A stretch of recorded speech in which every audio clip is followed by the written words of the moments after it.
This slide contains the summary of the movie Matilda. Matilda is a very intellectual 6-year-old girl.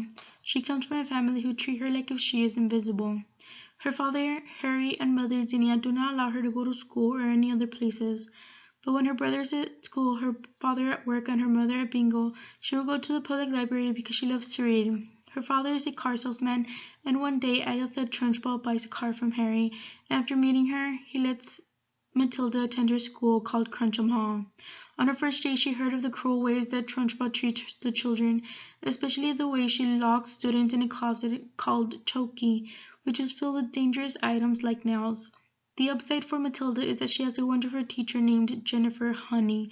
Miss Honey loves Matilda and thinks that she should be moved to a special class for advanced students, but Trunchbull rejects her opinion. So Miss Honey goes to Matilda's parents, but they also do not care. Later that night, it is discovered that Harry is under investigation for illegal dealings. Days later, Miss Honey invites Matilda to her cottage. On the way, they pass Trunchbull's house, and that is when Miss Honey tells Matilda the story about how Trunchbull is her aunt and how she made her life miserable. Matilda and Miss Honey sneak into the Trunchbull's house, which used to be Miss Honey's, and they take a few items. While all this is happening, Matilda learns that she has telekinesis and teaches herself to use them so that she can go back to Trunchbull's house and take back items that belong to Miss Honey. During this little adventure, she loses her red ribbon. The next day, Trunchbull tries to force Matilda to confess, but Matilda decides to scare her by using her telekinesis. It works, forcing Trunchbull to leave and never come back. At the end, Matilda's parents decide to flee because of the investigation, but Matilda does not want to go with them, and Miss Honey does not want to lose her, so she adopts her. Mandatory attendance was first present in 1852 in the state of Massachusetts, requiring only 12 weeks of school.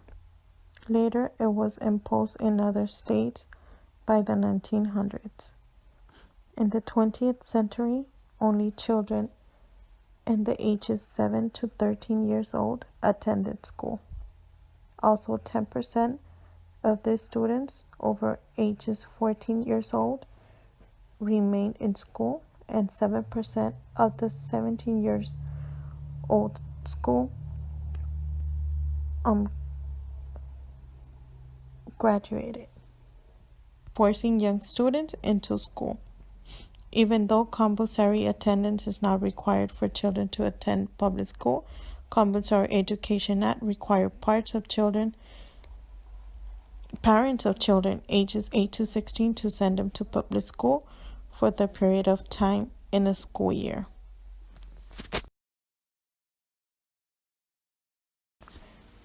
Compulsory Education Act was a law required by students attending at public schools only. In the 1880s, Society of Sisters that Care for Orphans tested the law.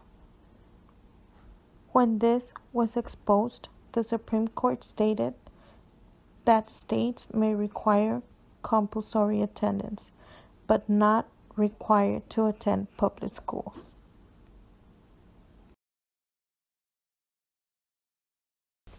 Mandatory attendance was first present in 1852 in Massachusetts, requiring only 12 weeks of school. Later, it was imposed in other states by 1900s. In the 20th century, only children in the ages 17 to 13 years old attended school. Also, 10% of the students over 14 years old remained in school, and 7% of the 17 years old graduated from school.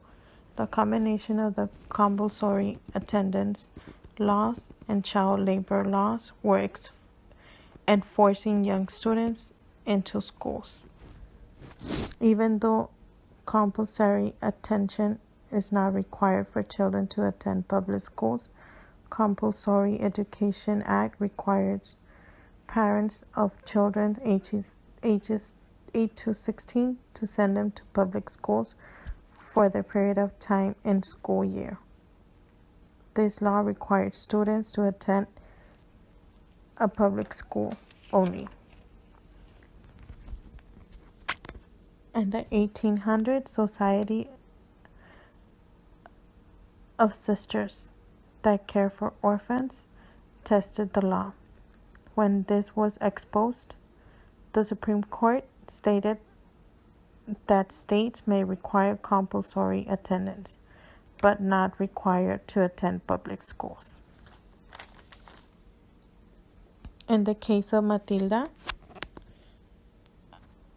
in the movie, the parents were disobeying the law by not sending their daughter Matilda to school when she had already over 6 years old. Matilda's father argued with her that she was only 5 years old, and when she wasn't. She was more than 6 years old. Their parents didn't want to send her to school. She was sent later on after her insisting the dad. She was sent to this school where she was incorporated corporal punishment. The school she was sent to was called Cruncham Hall School. She was sent by her dad, where she made the dad made arrangements with the principal, and he let her daughter be at that school to get educated.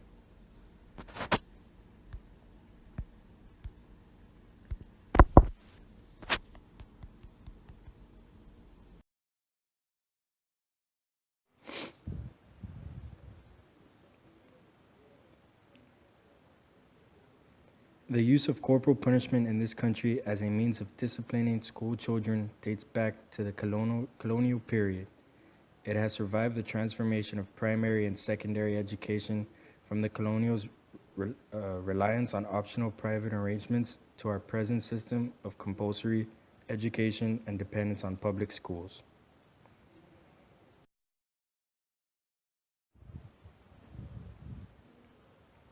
According to the court, 3 categories of corporal punishment exist. Punishments that do not exceed the traditional common law standard of reasonableness are not actionable. Punishments that exceed the common law standard without adequate state remedies violate procedural due process rights. And finally, punishments that are so grossly excessive as to be shocking to the conscience violate substantive due process rights without regard to the adequacy of state remedies.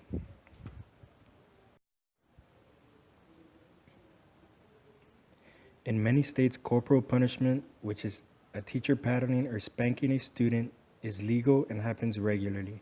In 1977, the U.S. Supreme Court upheld the practice of corporal punishment. The law was challenged in Ingram v. Wright, 1977, with Justice Lewis Powell delivering the opinion of the court.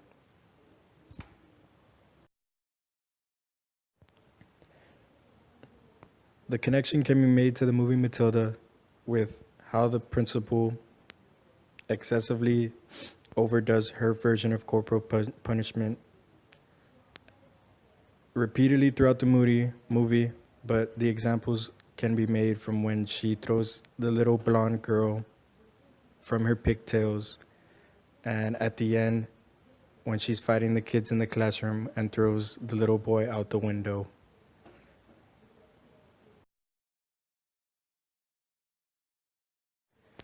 These examples show the excessive side of corporal punishment, as she is not paddling or spanking students, but taking it to the drastic end and hurting them. So in doing this, she is breaking the law. Teachers' ethics. Miss Trunchbull is a principal who wants the children and teachers to do things her way and her way only. If they do not, then they are put in their place or in the chokey. She does not care what anybody thinks, and she wants the school to fear her. She does not care whether people like her or not. All she cares is that she's in charge, and that everybody knows that. Miss Jennifer Honey. Miss Honey is the kind of teacher who wants to fight for her students but is shut down easily. She does not believe in corporal punishment because it is wrong to punish children verbally, physically, and mentally. She also disobeys Church Postal way of teaching by incorporating fun posters and fun lesson plans. Miss Honey is the kind of teacher that everybody wants. She makes things fun and she cares. Here in the pictures, in the bottom, in the left one, is Miss Honey. You can see in the background that she has drawings of her students, while in the right one is also Miss Honey's classroom, but you can see Miss Trunchbull going a little psycho, and where the paintings were are now dual, I guess, rules that Miss Trunchbull enforces. That's because Miss Honey puts posters of fun things all around the classroom, but hides them whenever Miss Trunchbull is around. That is one of the ways Miss Honey changes Trunchbull's way of teaching by incorporating her own fun thing.